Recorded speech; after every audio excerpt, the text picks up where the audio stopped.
At first I was quite indifferent, and some of you were outraged. But as this Hokuseiho timeline shows, the tabloid reporters did their homework.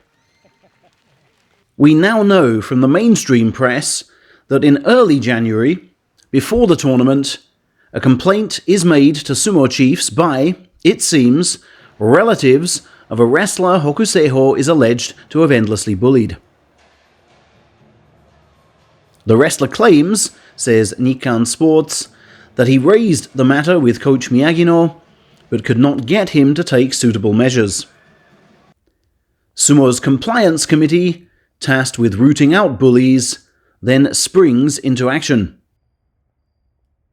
It holds a series of hearings with coach Miyagino and Hokuseiho, and questions every wrestler at the stable.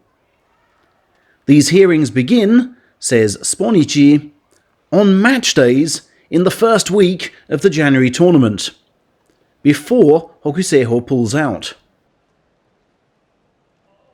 On January 18th, day 5 of the meet, Hokuseiho fights Shonan no Umi for 2 minutes plus, then leaves the ring without looking hurt. The following day he withdraws without a doctor's note, a rare occurrence indeed. That note is not presented for another 24 hours, and cites a flare-up of an old knee problem which requires an operation. By this point, of course, the sumo press pack, who hang around the arena all day and talk to all kinds of confidants, have already heard several rumours, if not been tipped off, about the compliance committee probe. They press coach Miyagino that lunchtime. Your boy didn't look injured yesterday. Why is his operation 16 days away? With all your connections, he could have it tomorrow.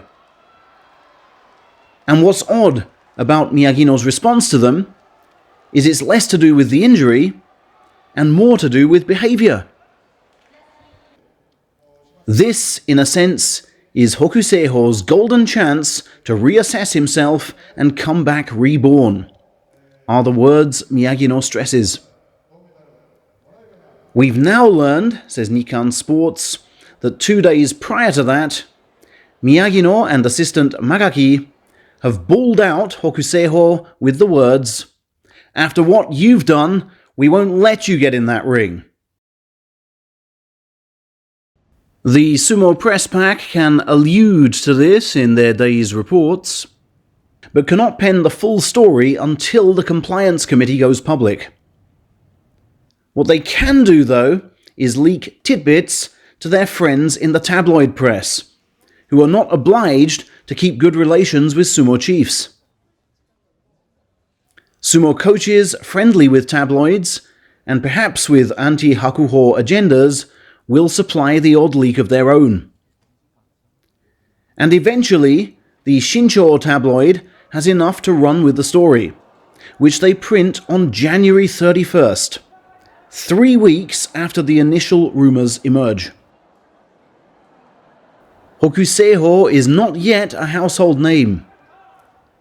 Anti-Hakuho stories have been done to death. Shincho has to make sure that what it has is as solid as it is juicy. Sponichi and others have since reported that compliance committee hearings continued even after the tournament, while Miyagino was both publicizing and holding his national competitions for boys and girls. On February 11th, Hokuseiho doesn't show at Ichinojo's retirement event, despite it being a Johoku High School old boys meeting. On February 12th, he does not show for the Hakuho Cup, despite handing out the medals last year. At the time, I half think he just cannot walk in the aftermath of his knee operation. But yesterday, February 21st, after having been summoned to hear the committee's conclusions, Hokuseiho is described multiple times as walking quickly to his taxi. The photographs show no crutch in sight. We guess he has not even had the op. February 23rd, then, is Judgment Day. An emergency meeting of the Sumo board will decide Hokuseiho's fate, which several papers expect to be disciplinary dismissal. His pro-sumo career will end tomorrow, not only because of violent acts, but for skimming and stealing money from colleagues. The details are yet to be published on that, but those rumours have been around since last year. His stable master, meanwhile, will be dropped 2 rungs on the Elders chart, effectively sent to the bottom. Yes, there are politics involved. Hakuho has his boardroom foes who like to score points in election season. Yes, the Hakuho fanbase is screaming blue murder and urging Hokuseiho to take this to court. Even neutral fans are questioning the punishment and suggesting a lengthy suspension and education program instead. While others, I guess like some of you, are burying heads in hands and saying, how could a guy who looks so nice and laughs with all the fans be capable of these awful acts?